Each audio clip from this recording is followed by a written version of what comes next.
네, 서동수의 글로벌 마켓 리더 메리츠 종금증권 서동수 대리와 얘기 나눠보도록 하겠습니다. 안녕하십니까? 네, 안녕하세요. 네, 반갑습니다. 자, 오늘 서동수 대리가 준비한 이슈는 어떤 내용들인지 먼저 확인을 해보도록 하겠습니다. 자, 먼저 첫 번째 이슈는 아시아 중앙은행들의 고민에 대해서 좀 얘기를 나눠보도록 하겠습니다. 네. 뭐 중국뿐만 아니라 지금 아시아 국가들 전체적으로 좀 성장이 지체되면서 이런 부분에 대해서 좀 금리가 아니라 이제 여러 가지 고민들이 있을 것 같습니다. 특히 이제 태국도 최근에 좀 금리를 인하를 했고 우리나라도 이제 어제 그런 모습을 보여줬고 결국 이제 다들 이제 좀 급한 상황이 된 것 같아요. 어떻습니까? 예, 맞습니다. 사실 그 아시아 지역의 모든 국가들이 사실 성장률이 지금 많이 낮아지고 있는 상황들. 그 원인으로 보게 되면 사실 중국이 성장률이 둔화가 되는 모습들 때문에 이런 이제 중국과의 교역량이 많은 아시아 국가로서는 성장률이 많이 쪼그라드는 이런 효과들이 좀 나올 수가 있는 것 같고 네. 중국이 아무래도 그 자국 중심의 산업으로 해서 모든 그 내수 경기라든가 이런 것을 부스트업을 하고 있기 때문에 상당히 좀 아시아 전체로 이제 중국의 성장이 아시아 전체로 번지는 이러한 효과는 좀 상당히 좀 요즘에는 많이 반감이 된 상황이다. 특히나 한국 같은 경우에도 우리나라 같은 경우에도 제 2차 제조업 중심으로 해서 중국과 미국과의 교역량을 계속 늘려나가려고 하는 이런 전통적인 그 방식을 계속 고수를 하고 있는데요. 그림을 한번 보시면 한국 경제가 상당히 좀 많이 위험에 지금 처해 있다. 네. 저성장, 저물가, 제조업 가동률 같은 경우도 계속 지금 우하향하는 모습들을 보여주면서 네. 우리나라 그 정책적인 실패가 그대로 이런 지표로서 지금 반영되고 있는 상황이다. 이럴 수밖에 없었기 때문에 11일 날 태국의 금리 인하와 더불어서 우리나라 같은 경우도 어제 기준금리를 드디어 0.25% 내려서 1.75%를 맞췄는데요. 하려면 좀 빨리 하지. 너무 늦은 것이 아닌가 이런 생각이 좀 많이 듭니다. 네. 그렇습니다. 정말 예상 외의 어떤 그런 발표가 났습니다. 동결 가능성이 굉장히 높았음에도 불구하고 다들 이렇게 예상을 못할 때 이런 발표를 내게 돼서 굉장히 좀 서프라이즈했는데요. 여기에 더불어서 어제 중국 증시에도 경기 부양책이 조만간 발표가 될 거다. 이런 기대감도 함께 반영이 된 부분이 있습니다. 이런 측면들 외신 반응 살펴주시죠. 이제 월스트리트저널 따르면 이제 HSBC 아시아 담당 이코노미스트의 인터뷰를 좀 인용을 했는데요. 한국 성장 전망이 굉장히 악화되고 있는 것도 사실이고 금리 인하가 굉장히 필요한 시점이다. 주요 수출 기업들이 이제 수출이 많이 힘들어지고 경제 성장률이 3% 정도밖에 되지 않는 상황에서 저조한 임금으로 이어지고 가계들의 지출이 계속 줄어들고 있다. 부동산 가격은 계속 이렇게 뭐 전세 가격 특히나 치솟아 오르면서 사람들의 돈이 거기에 크게 묶여 있는 이런 상황이라고 좀 보시면 될 것 같고요.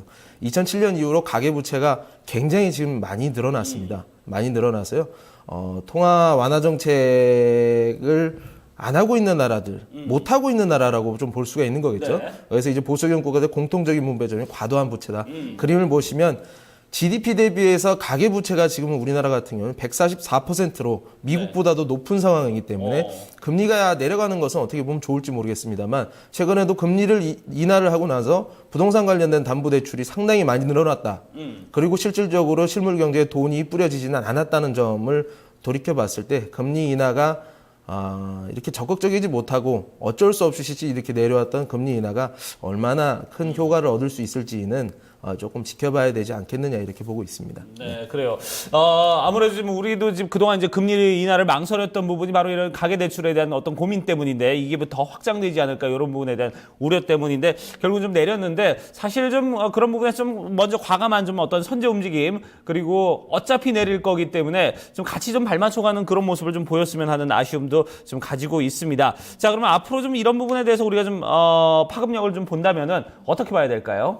일단 어떻게 됐든 정부가 뒤늦게라도 이렇게 된 거에 대해서는 상당히 좀 고무적이다라고 이렇게 뭐 개인적인 평을 내린다면 내릴 수가 있을 것 같고요. 네.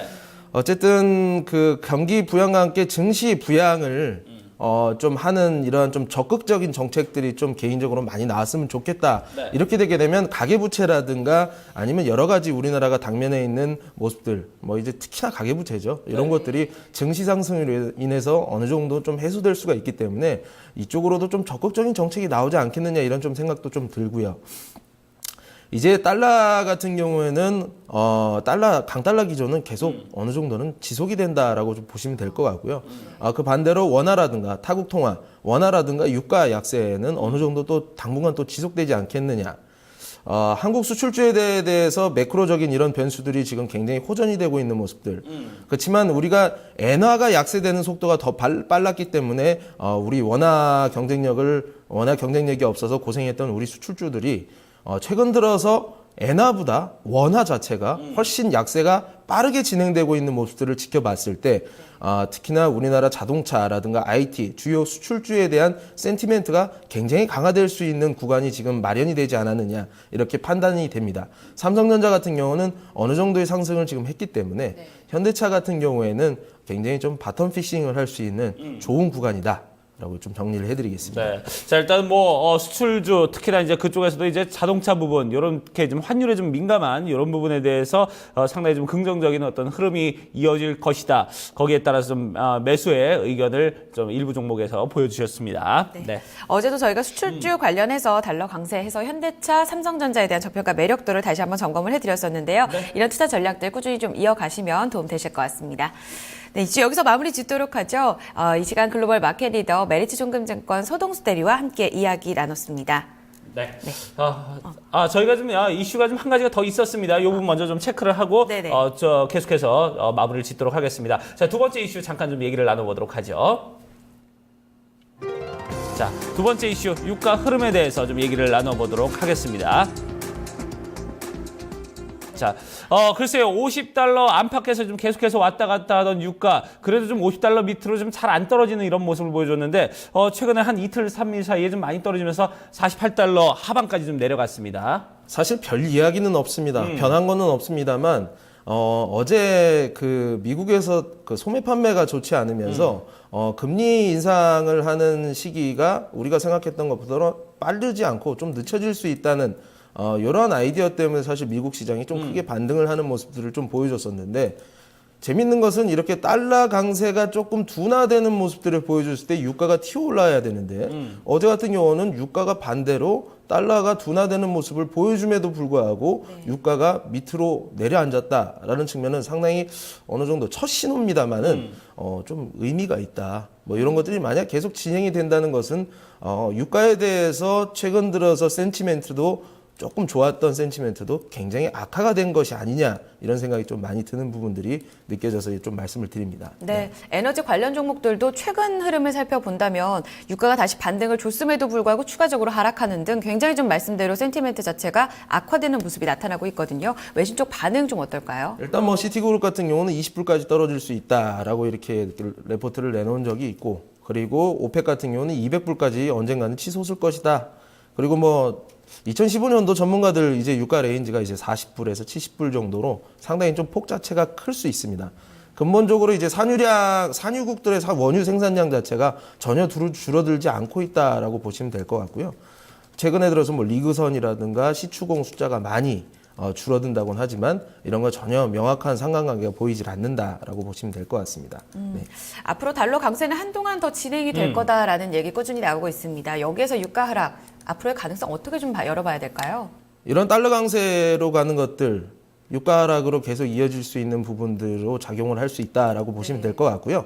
원유 수입 의존도가 높은 한국이라든가 대만, 이쪽의 경제 상황이 좋아지는 모습들을 한번 2015년도에 기대를 해도 되겠다라는 측면, 40불 이하에서는 한번 매수 관점에서 지켜봐도 되겠다. 근데 아직 40불이 되려면 아직 멀었죠. 좀 무참하게 깨질 가능성도 없지 않아 있어 보입니다. 네.